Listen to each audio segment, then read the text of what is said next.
Nothing can be more frustrating when you sit down to watch one of your favorite programs on Vudu app and you run into issues streaming it. Well, in today's tech video, I'm going to show you how to fix Vudu app if it isn't working on Hisense TV.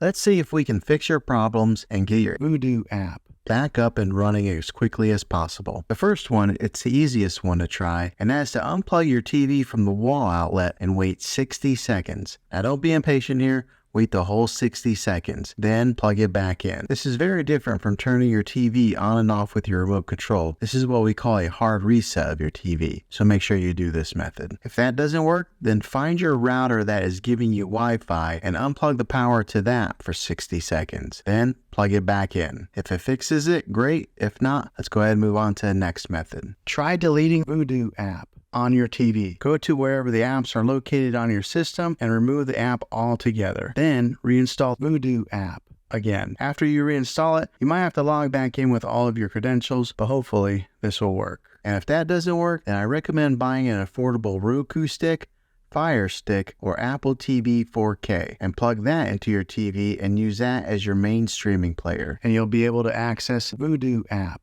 that way. I'll put links in the description down below of where you can get one. There you have it, folks.